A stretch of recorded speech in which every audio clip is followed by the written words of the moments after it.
É possível saber exatamente como será a nossa vida na eternidade? Será que o inferno existe ou será que é uma invenção da religião para colocar medo nas pessoas? Jesus Cristo não só anunciou o reino dos céus através de profecias e parábolas, como ele mesmo se tornou a maior revelação bíblica sobre a eternidade. Por meio da sua ressurreição, nós podemos conhecer melhor como será o nosso corpo, o nosso entendimento e os nossos sentimentos no reino dos céus. A Bíblia tem que ser nossa única fonte e nós não podemos ir além do que está escrito. É aqui que nós temos que separar aquilo que nós queremos acreditar daquilo que a Bíblia ensina. No Antigo Testamento fica muito claro que haverá salvação e que também haverá condenação. A Bíblia diz que nós seremos semelhantes a Jesus Cristo e que assim como ele, também teremos nosso corpo glorificado. Ou seja, um corpo que não se cansa, não sente dor, não envelhece e não morre. O corpo glorificado é tão superior ao que nós temos hoje que a Bíblia ilustra essa diferença, dizendo que o nosso corpo terrestre seria como uma simples semente, enquanto o corpo celestial seria como uma árvore. Aliás, quem mais falou sobre o inferno foi o próprio Jesus. As palavras utilizadas para se referir a inferno são Geena e Lago de Fogo. E apesar de muitos falarem que Geena não é inferno, supondo tratar-se de um lugar onde se queimava lixo fora de Jerusalém, isso não desqualifica o sentido espiritual de Geena. Afinal, Jesus sempre usava coisas do cotidiano para ilustrar uma verdade espiritual. E no caso de Geena, Jesus estava claramente se referindo ao destino final dos ímpios de todas as épocas, inclusive da nossa. Assim como Jesus, teremos um corpo físico que não é sujeito ao tempo, pois não se desgasta e nem envelhece, que não é sujeito à matéria, pois pode tanto atravessar uma parede como encostar nela, e que não é sujeito ao espaço, pois pode se deslocar de um lugar para o outro, independente da distância. Poderemos comer, andar e respirar sem depender de alimento, gravidade ou oxigênio. Dá para se imaginar como será ter um corpo assim? A Bíblia ensina que os mortos ressuscitarão para serem julgados e condenados. Corpo e alma serão lançados no inferno.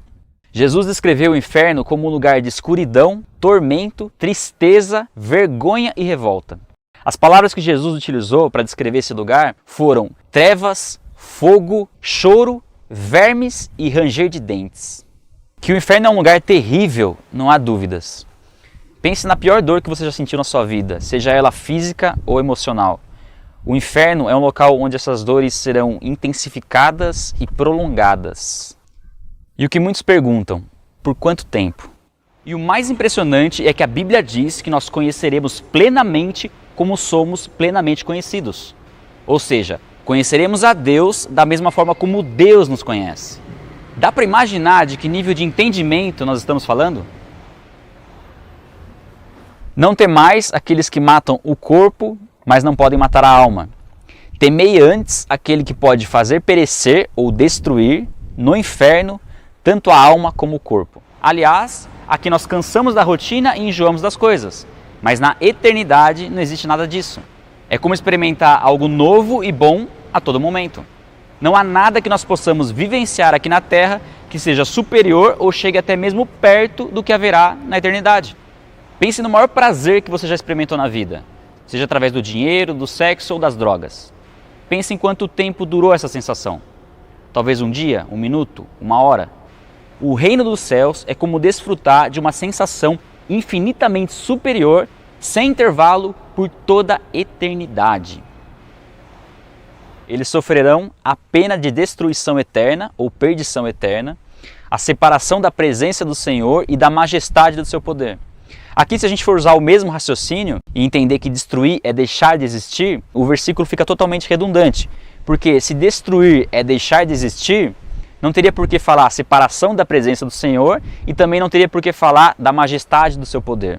Em todos esses casos, tudo indica se tratar de uma separação definitiva de Deus e não de uma aniquilação completa.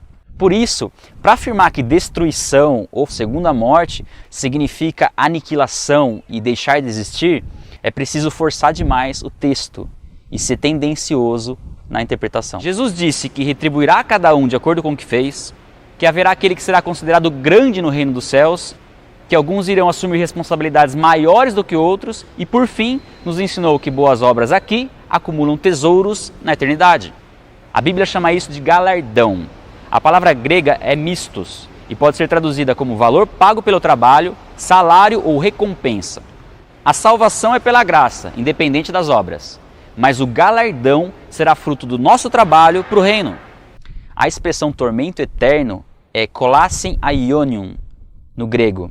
E é verdade que essa expressão também pode ser utilizada para ao longo da vida ou durável, e não somente eterno. Mas o versículo também usa a expressão zoen aionion para se referir à vida eterna. Seria muito arriscado pensar que a mesma palavra tem sentidos diferentes na mesma frase e no mesmo contexto. E ao contrário do que se possa pensar, não haverá nenhum sentimento de inveja por aquilo que outros receberão, ou mesmo de tristeza por causa daqueles que não serão salvos. E a razão disso é que estaremos plenamente satisfeitos ao ver que Deus foi perfeitamente justo.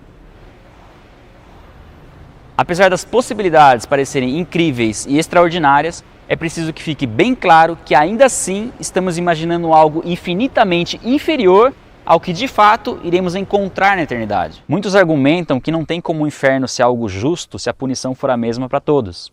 Porém, a Bíblia traz fortes evidências de que o tormento será mais intenso para uns do que para outros, de acordo com o que foi feito em vida. Frases como esses receberão maior condenação, serão castigados mais severamente ou terão condenação mais severa, dão a entender que a condenação será mais rigorosa para aqueles que conhecem a verdade e não praticam, e para aqueles que tiveram mais oportunidades de arrependimento. Mas uma coisa é certa, o inferno é o lugar para todos aqueles que não seguem a Cristo nessa vida. A Bíblia diz que o reino dos céus é como um tesouro escondido num campo. Quando um homem o encontra, esconde novamente, e então, cheio de alegria, vai, vende tudo o que tem e compra aquele campo. Que tipo de renúncia seria grande demais quando temos certeza e prova daquilo que nos espera? É possível continuar vivendo no pecado, sabendo que ele nos mantém longe de tudo isso? Afinal, assim como existe a eternidade com Deus, também existe a eternidade sem Deus, conhecida como segunda morte ou condenação eterna. E se o inferno é algo incompreensível para nós, Deus fez algo ainda mais incompreensível.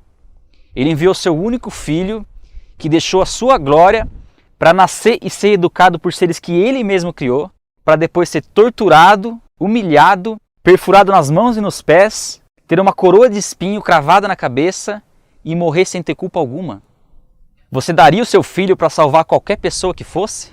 Quando nos arrependemos dos pecados e entregamos nossa vida a Jesus Cristo, somos perdoados por Deus, purificados do pecado, salvos da condenação no inferno e nos tornamos herdeiros da vida eterna no reino dos céus. Agora, muito do como será nossa vida na eternidade depende do que iremos fazer a partir de hoje. Por que será que Jesus usou palavras tão duras e assustadoras em relação ao inferno? A resposta é simples: por amor. Jesus conhece profundamente a realidade do inferno. E ele disse: quem ouve a minha palavra e crê naquele que me enviou, tem a vida eterna e não será condenado, mas já passou da morte para a vida. A realidade do inferno torna ainda mais magnífico o perdão de Deus estabelecido na cruz, pois revela sua profunda ira contra o pecado e a extraordinária graça da cruz. A eternidade do inferno expõe a gravidade do nosso pecado e revela claramente o favor imerecido de Deus sobre nós. Mostra que Jesus Cristo escolheu livremente suportar a ira que eu merecia para que eu pudesse ficar longe desse lugar e pudesse experimentar a vida na presença de Deus. Esse amor é indescritível. Agora, olha com atenção o que Jesus disse: e irão para o tormento eterno, mas os justos para a vida eterna. Fica alguma dúvida?